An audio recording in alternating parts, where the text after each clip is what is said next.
Well, good morning, everybody. I'm Jan Erickson from Stepping Aside, and welcome to Somewhat Daily Tarot and Rune for the first day of February 2021. Well, it's a Monday. I hope you all had a good weekend. Esoteric Influences went up yesterday both on the blog and on YouTube, so if you want to check that out. There's a different version over on Patreon. It has some more magical correspondences with it, if you're interested in that. You can sign up over there to be a patron to see that. That's just $1 a month, so $12 a year. So if you'd like to support the blog, you can do it that way. That's one of the ways I have. There's also there's a PayPal. Let's see, instead of a tip jar, it's a tip teacup. Anyway, you'll see it over there on the side panel of the blog. Another thing you can do is sign up for the newsletter, and you can get the Esoteric Influences, now the monthly bind rune, not the weekly bind rune, in your inbox on Sundays, although I did send it out Saturday night this time. The other weeks of the month, I'm going to do a rune divination that I'll include. So rather than doing a weekly bind rune, I switched it to monthly. It kind of looks like we can handle maybe the energy for a month instead of having to kind of look at it every single week. It's like, okay, what do we need to help us this week? I think we can do it for the whole month. So check that out. There's a little, I did a longer description of it over on Medium, so if you want to check out over there. There's links to all this, by the way, below the video here. So today is Imbolc. Happy Imbolc to those who celebrate. It's the first day of spring. It represents the goddess Bridget, which later got co-opted by the Christian Church to be Saint Bridget.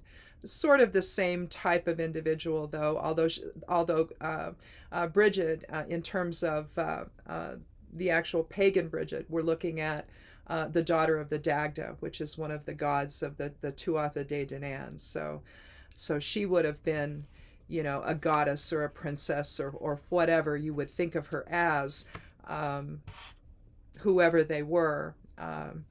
I happen to believe that they were interdimensional beings that were here for a time, or from a different planet, but I suspect it was more interdimensional, but I don't know. You don't know. Do people come here because from other realms, other existences, wherever that is it all interdimensional? Or is everybody in the universe at the same time period at any given time? See, I don't know.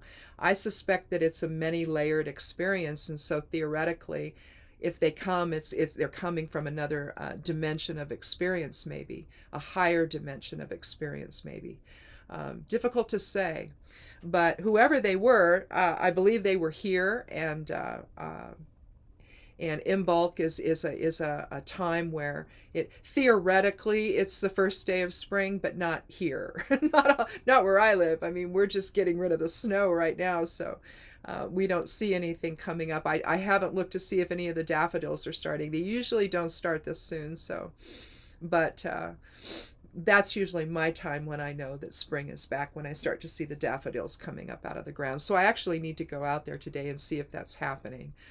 But for me, this is just a time for me where I start clearing out the clutter. I start cleaning up things. I generally pull things out of my refrigerator. I get rid of a bunch of garbage, and we start, over the next couple of months, maybe we'll start pruning things outside or what have you. So for me, that's how we don't really celebrate it per se, but I tend to take note of the changing of the seasons more than I do any type of celebration for the most part, and what that all means in terms of the passage of time and cycles and all of that. So anyhow, a happy Imbolc again if you're celebrating, and let's go ahead and get started. Our rune for today is for this reading is Ansu's, Odin's rune. This is really about eloquence and communication, but communication from the standpoint of higher self versus the ego. So with that, let's see what our geomancy rune has to say. over this week with the esoteric influences, there's some interesting interaction between the Elder Futhark rune and the geomancy rune. It almost seems like the Elder Futhark rune is providing the wisdom against the oppositeness of the geomancy rune for that particular day. So it's kind of interesting. Oh, well, it looks like is this Laetitia? I believe we have Laetitia here. Yes, we have Laetitia. Let me find it so I can show you. Well, that's Tristisha. All I have to do, though, is turn it upside down. There it is. Here we have Laetitia. And so we see a single dot for the fire area, and air, water, and earth are all passive with dual dots. So we have an active influence for fire. So there's a little bit of will that's activated here. Tristisha is about joy and happiness. So the joy and happiness found in eloquence from spirit, maybe. We'll see how that. We'll see if the cards, bear that out, or if they suggest something else. In a sense, I like to do the. I like to use the two runes as basically the significator or the underlying influence of the reading. It just seems to be the guiding force, particularly the Elder Futhark runes. So Ansu's would really be the guiding force. But then you have the idea of Tristisha being joy, or Laetitia, I'm sorry, not Tristisha. Tristisha's sadness. They're each other's complement. And so if you were to turn this one upside down, you'd have Tristisha. But here we have Laetitia. And so we're talking about joy with others. It would really align if I had drawn Vunyo out of the rune bag for today, because that's also joy. But you can create that with others by how you speak to them. You can create that within yourself by the type of thoughts that you have.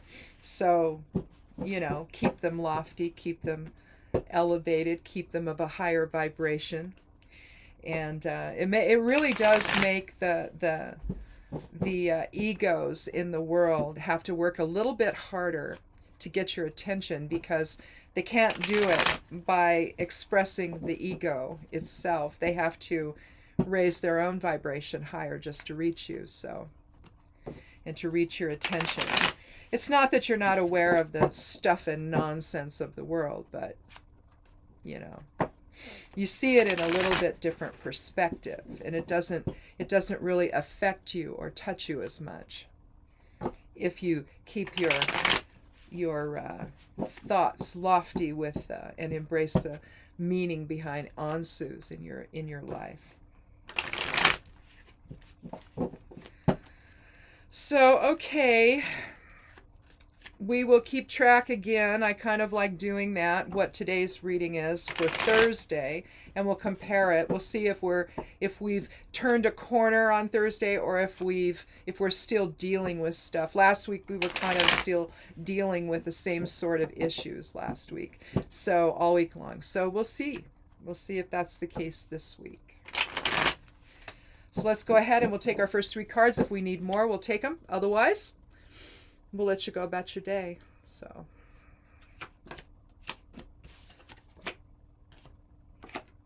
oh, well, I have 2 major cards today. The first card I pulled was the 6 of Wands, going forward in shared purpose with one another. Six is about harmony. Here you have the king coming back, looks like the king or somebody that's of some kind of import, because of, wearing the wreath and all of that. He's also got a wreath on his staff that he's holding there. But everybody else is going in the same direction here. So there's some victory. They've had some success, and they're sharing that together. But we have 2 major cards. We have the 14th card of the Major Arcana, Temperance.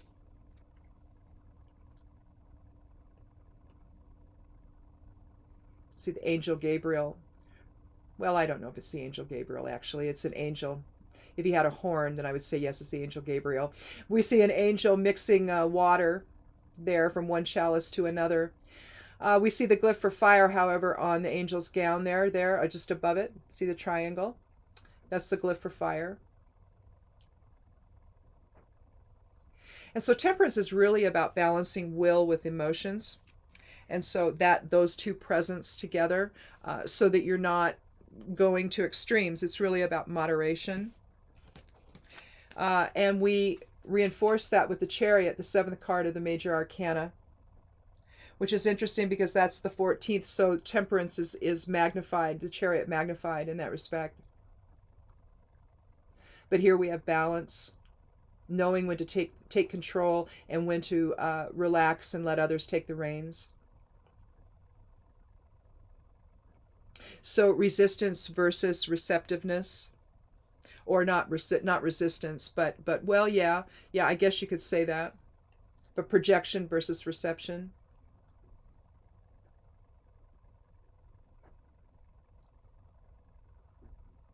Seven's about balance. So I think that what we can say here, I'm going to move the cards around a little bit. I think I'm going to put the 6 in the center. And I think I'm going to put the 7 first, the Chariot first, and then temperance last, because of the magnification of the numerology. Now 14 does reduce to 5, so if you're looking at it that way, you're not doing that. But in terms of magnification of the cards, 14 is double the 7. And so we double down with that, basically, in terms of moderation.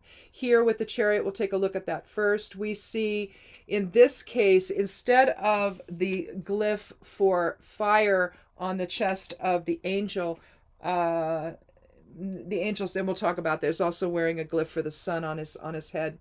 Here we have the star on top of the, as part of the crown, on top of the king's head. But here we have the glyph for earth.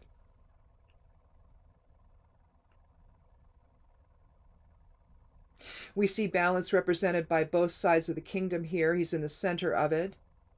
You see also the 2 wheels. He's not holding onto any reins either. He's just standing there, all right? His beasts, the sphinxes below, the lions below, they're at rest. But you see them represented in black and white, so you're looking at the shadow side of self and spirit. You're also looking at the projective and receptive energies, the polarity within. You see the dreidel on the shield, and the dreidels upright. It's not leaning over. You also see the winged sun right here. And that's of healing. So you're healing and finding the balance within, basically. But he knows when to take the reins and to guide the situation, and when to stand back and let someone else do that. To just stand back and observe. 7 is an observation number. When we see the 7, what it's telling us is to take a step back and let things settle out. Envision the scales, letting the pans come to rest, so that you can understand what they're about. So when you see a 7 energy, basically what you're wanting to do at that point is to stand back and to let everything come to rest, so you can understand the true nature of the situation you're looking at. All right? And in this case, we're stepping back and we're remaining at rest, basically. We see 2 moons, one on either shoulder. We see one implied in the center with his collar. And we see the stars surrounding him on the drape, on top of the Chariot there.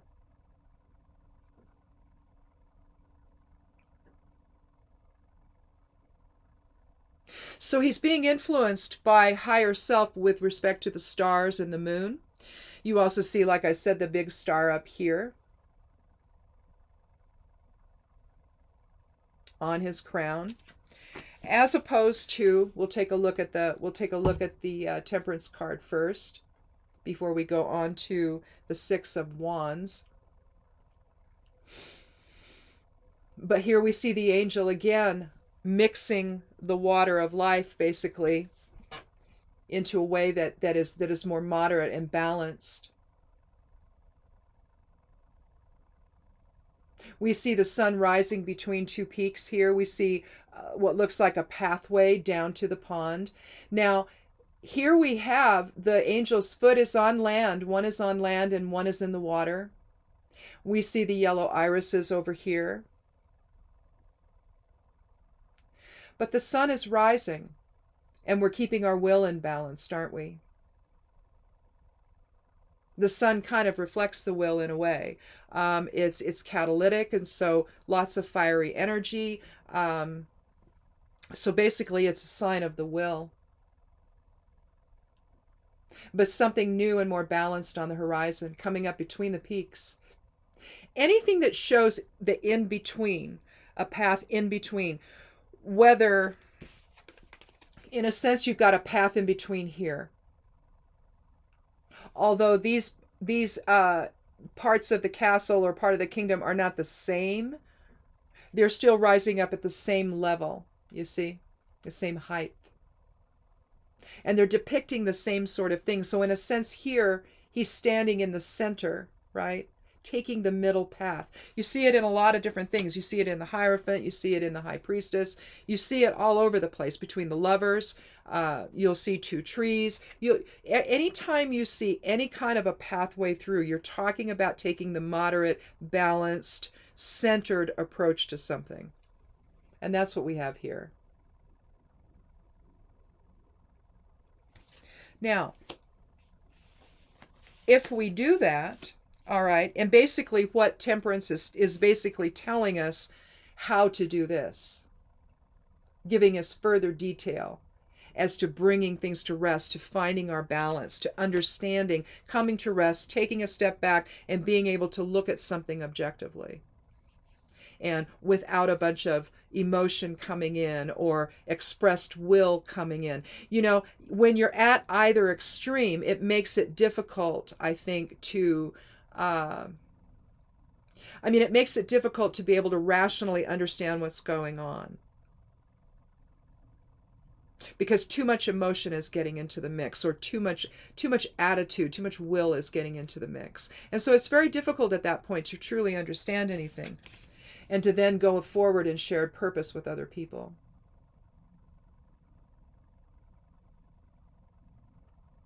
Wands is the element, is the fire element, represents the fire element again, or our will.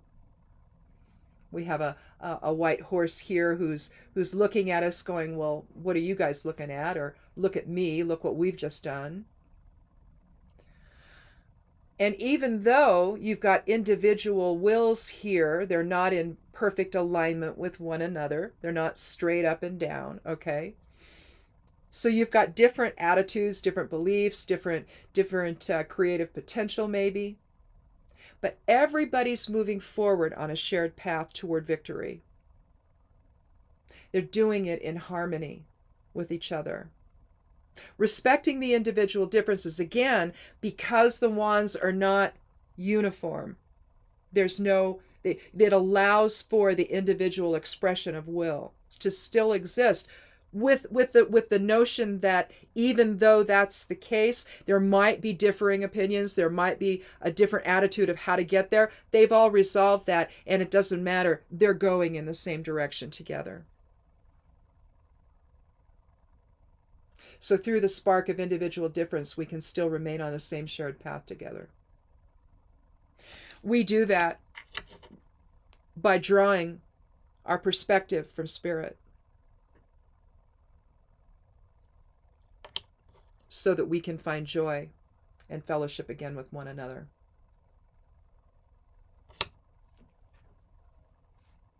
Not bad for a Monday.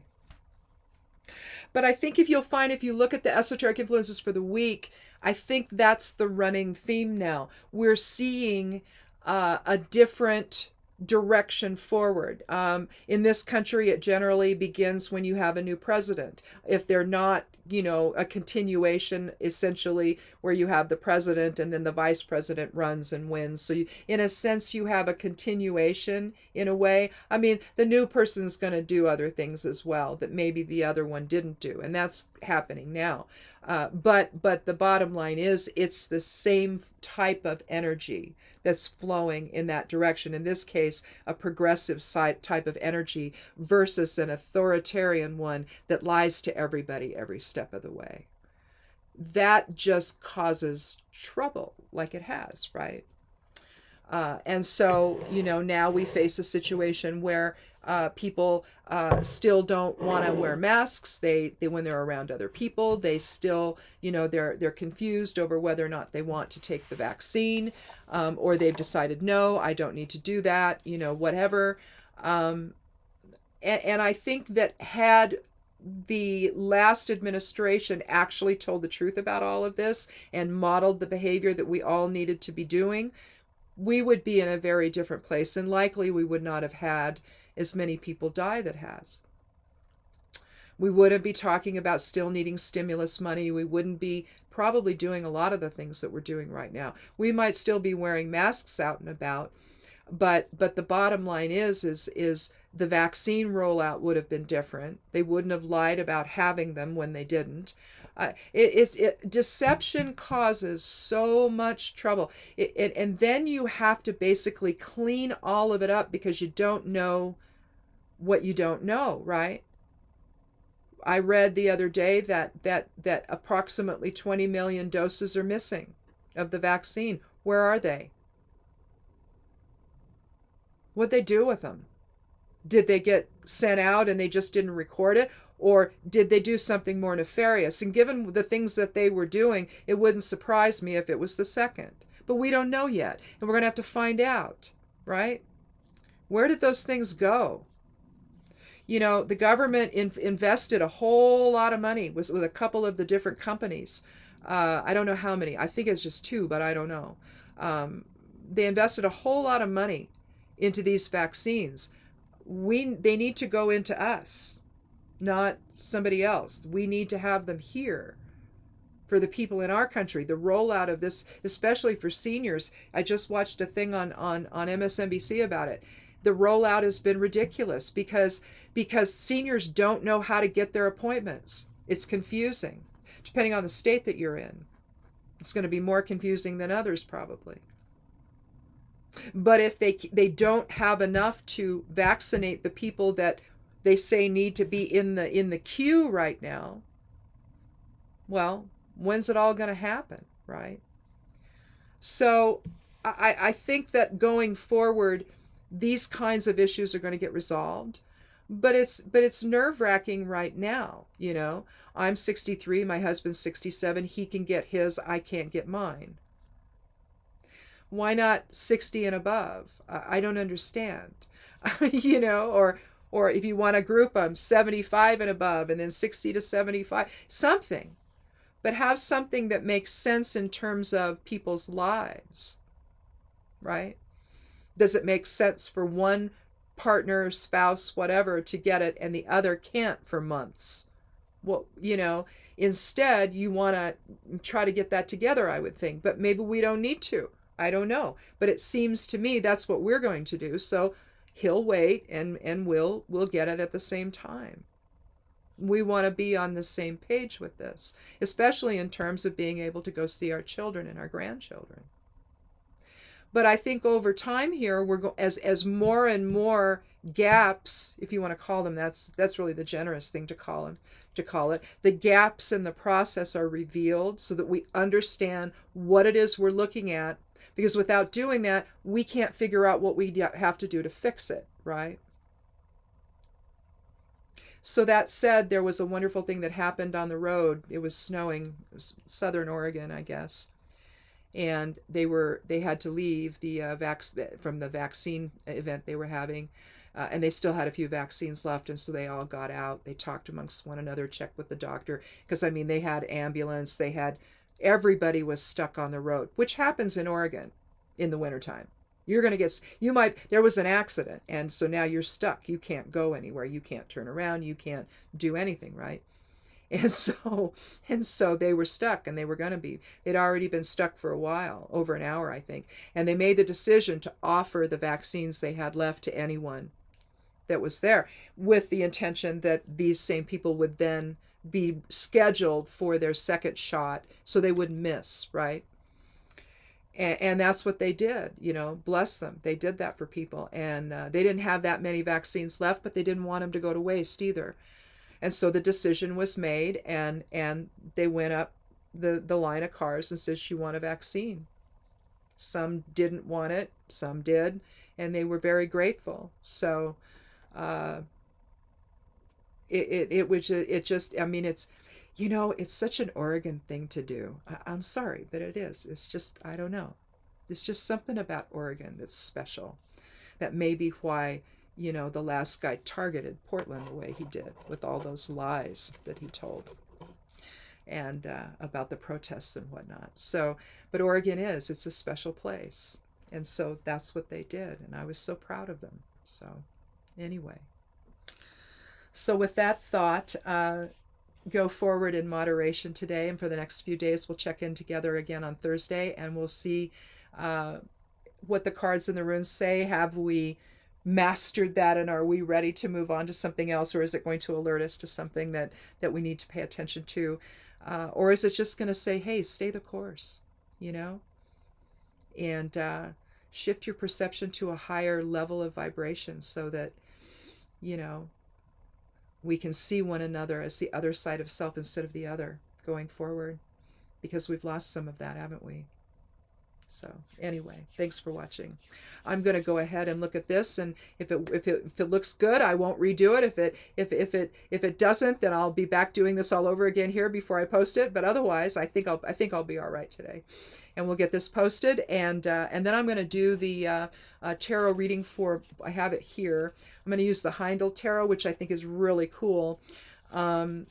Depending, the smaller cards have hexagrams on there that we can interpret as well, and but this is just a beautiful deck, and I'm going to use that this time, I think, for the monthly reading. So look for that to come up today sometime on the blog over at imsteppingaside.com. It's called Stepping Aside, and if you got to go out today, wear a mask, whether you're around anyone at all, inside or out, it doesn't matter. Have a mask on covering both your nose and your mouth.